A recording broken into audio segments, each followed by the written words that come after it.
High class. आज हम देखने वाले हैं बहुत इंटरेस्टिंग कॉन्सेप्ट। कौन सा? पैराबोला के बारे में। ठीक है, प्रीवियस क्लास में हमने क्या देखा था? क्लासिफाई की हमें इक्वेशंस दे देगी और इक्वेशन दे देगा क्वेश्चन में, और हमसे पूछेगा कि ये कौन सा कॉनिक सेक्शन है, आइडेंटिफाई करना होगा हमें। तो उसका कॉन्सेप्ट हम अच्छे से देख सकते कि सेकंड ऑर्डर की कोई भी इक्वेशन हमें दे दी, हमें बताना है पैराबोला है या हाइपरबोला है या इलिप्स है या फिर सर्किल है। तो उसका हमने कंप्लीट डिटेल में हमने अच्छे से सीखा था कि कैसे हम आइडेंटिफाई कर सकते हैं। तो प्रीवियस क्लास अगर अटेंड नहीं किया किसी ने, जो आइडेंटिफाई कॉनिक सेक्शन वाली है, तो वीडियो के डिस्क्रिप्शन में उसका लिंक मिलेगा, वहां से जाके अच्छे से सीख सकते हैं। ठीक है, आज हम पढ़ेंगे पैराबोला के ऊपर कौन से मोस्ट रिपीटेड क्वेश्चन है, कि किस टाइप के क्वेश्चंस पैराबोला में आते रहते हैं। ठीक है, जो एयरफोर्स का एग्जाम हो गया, नेवी का एग्जाम हो गया, उसमें बहुत सारे क्वेश्चन ऐसे हैं जो आते रहते हैं। जैसे हमें पैराबोला का देखिए इक्वेशन दे देगा कोई भी पैराबोला की, और हमसे क्या पूछ सकता है? वर्टेक्स पूछ सकता है, फोकस पूछ सकता है, लेटस रेक्टम पूछ सकता है, या फिर डायरेक्ट्रिक्स पूछ सकता है। तो इन्हीं को हम अच्छे से आज कंप्लीट करने वाले हैं। तो ध्यान से देखिए, जो स्टैंडर्ड इक्वेशन होती है ना पैराबोला की, वो ये होती है, तो y माइनस के का whole square is equal to 4a k minus h, और एक होती है x माइनस h का whole square is equal to 4a y minus k। ये दोनों स्टैंडर्ड इक्वेशन होती है, एक x एक्सिस के लोग और एक y एक्सिस के लोग। ठीक है, तो इसको ऐसे भी आप याद कर सकते हैं, y square is equal to 4ax, एक तो ये होती है x square is equal to 4ay। आपके पास ये हमेशा आएगा, ध्यान दीजिएगा, स्टैंडर्ड फॉर्म में दिया हुआ होगा, और इसके अलावा आपको इक्वेशन की फॉर्म में दिया हुआ होगा। ये सिर्फ आपको समझाने के लिए, क्वेश्चन आपको इक्वेशन की फॉर्म में आएगा, कि एक इक्वेशन दे देगा, वहां से हमें बताना होगा। तो पहले इसका आपको पता होना चाहिए कि स्टैंडर्ड में वर्टेक्स क्या होता है, फोकस क्या होता है, लेटस रेक्टम क्या होता है, डायरेक्ट्रिक्स कौन सा होता है, तब आपको वो निकाल पाएंगे आप। ठीक है, तो अभी ध्यान से देखिए, जो हम y square is equal to 4ax इस टाइप का आता है ना, y माइनस के का whole square 4a k minus h, इसके वर्टेक्स क्या होते हैं? k और h। जो ये k और h होंगे ना, यही इसके वर्टेक्स होते हैं, ध्यान रखिए। तो वर्टेक्स तो बिल्कुल इजी होगा कि h और k होगा। इसके बाद में फोकस, फोकस क्या होता है? h प्लस a और k, ये इसका फोकस हो गया। लेटस रेक्टम दोनों केस में सेम होता है, 4 इंटू a। ये लेटस रेक्टम होता है, चाहे कोई सा भी पैराबोला हो, चाहे y square is equal to 4ax हो, चाहे x square is equal to 4ay हो। ठीक है, डायरेक्ट्रिक्स की बात करते हैं। जब y स्क्वायर आ रहा है, मतलब y का जब स्क्वायर हो, तो यहाँ x इंटू एच माइनस ए आएगा, और जब x का स्क्वायर है तो y इंटू के माइनस ए आएगा। तो यही थे हमारे ये चारों चीजें, वर्टेक्स, फोकस, लेटस रेक्टम और डायरेक्ट्रिक्स, दोनों की पता चल गई। अब मेन पॉइंट पे आते हैं कि क्वेश्चन एग्जाम में कैसे आते हैं, और उसमें हम कैसे पता करेंगे ये चारों चीजें। तो इसको ध्यान से देखते हैं।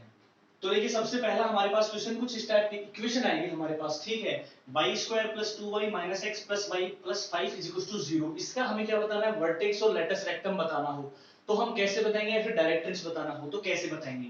तो सबसे पहले तो देखिए, ये y स्क्वायर इधर आ रहा है, तो y स्क्वायर आ रहा है, इसका मतलब ये y square is equal to 4ax या फिर माइनस 4x वाली है कंडीशन।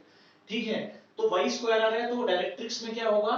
ठीक है, अब देखिए इस इक्वेशन के लिए वर्टेक्स क्या होते हैं। ठीक है, वर्टेक्स तो सेम रहते हैं h और k दोनों जगह, लेटस रेक्टम भी सेम रहता है 4a।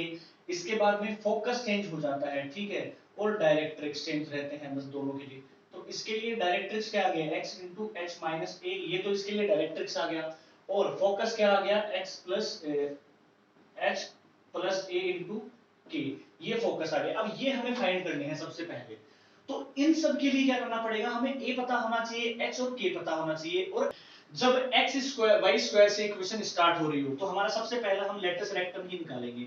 लेटस रेक्टम क्या होगा? अगर y स्क्वायर से स्टार्ट हो रही है, तो हमें x का कोफिशिएंट मोड के अंदर लेना है। ठीक है, और अगर x स्क्वायर से स्टार्ट हो रही है, तब यहाँ y हो जाएगा, तो y का कोफिशिएंट लेना है। ठीक है, जो सिंगल y आ रहा है, तो इसमें देखिए कोफिशिएंट ऑफ, ठीक है, कोफिशिएंट ऑफ x, x का कोफिशिएंट कितना है? -1, तो मोड में -1 जो होगा ना, वो 1 के बराबर ही होगा। लेटस रेक्टम हमने क्या देखा था?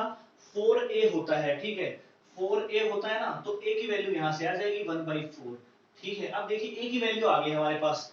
ठीक है, एक आ गया। अब h और k और निकालने हैं, वर्टेक्स और चाहिए हमें। तो सबसे पहले इसके बाद में क्या करना है? ये तो आगे जब y स्क्वायर होना, तब x का कोफिशिएंट लेना है, और x स्क्वायर होगा तो y का ले लेना है। उल्टा है, बस अपोजिट करना है इसका।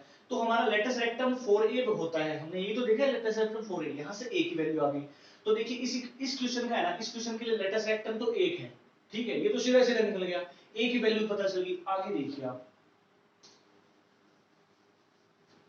अब हमें वर्टेक्स निकालने के लिए क्या करना है? सबसे पहले, अगर ये y स्क्वायर में इक्वेशन आ रही है, तो y के रिस्पेक्ट में डिफरेंशिएशन कर दीजिए, पार्शियल डिफरेंशिएशन मान लीजिए आप इसको। और बाकी सब कांस्टेंट हो जाएंगे, x जो दूसरे वेरिएबल है वो भी कांस्टेंट मान के चलना है, ठीक है। तो ये देखिए y के रेस्पेक्ट में करेंगे तो 2y plus 2 is equals to 0 और 2y इज इक्वल्स टू -2, y की वैल्यू आ जाएगी -1। अब देखिए y की वैल्यू -1 आ गई, ये इसमें पुट करके x की वैल्यू और फाइंड कर लीजिए। तो y की इसमें करें तो कितना आ जाएगा 1 -2 -x plus 5 is equals to 0, ठीक है। ये कितना आ जाएगा 6 माइनस तो 4 minus x is equal to -4, x की वैल्यू कितनी आ जाएगी 4 आ जाएगी, ठीक है। इतना आप लोगों को पता चल गया क्योंकि एक्स उधर जाएगा तो -4 आएगी, ठीक है। -4 वैल्यू आ जाएगी। अब हमारे पास देखिए वर्टेक्स भी आ गई, जो है ना x और y, ये हमारे वर्टेक्स ही हैं h एंड k। वर्टेक्स कितना आ जाएगा -4 और -1, ठीक है। ये हमारे आ गए वर्टेक्स। तो इस प्रकार से हम अच्छे से निकाल सकते हैं, h k की वैल्यू आ गई, a की वैल्यू आ गई, अब चारों चीजें निकल सकती हैं। तो ये था बिल्कुल इजी तरीके से, आप जब पैराबोला दिया हुआ हो तो कैसे आप इसको सोल्व कर सकते हैं, कैसे इसका डायरेक्ट्रिक्स बता सकते हैं, कैसे लेटेस्ट रेक्टम बता सकते हैं। तो आई होप सभी लोगों को आज की क्लास बहुत अच्छी लगी होगी। तो ज्यादा से ज्यादा इसको लाइक कीजिए और शेयर कर दीजिए अपनी सभी फ्रेंड्स में, दोस्तों में, ताकि सब अच्छे कॉन्सेप्ट को सीख सकें।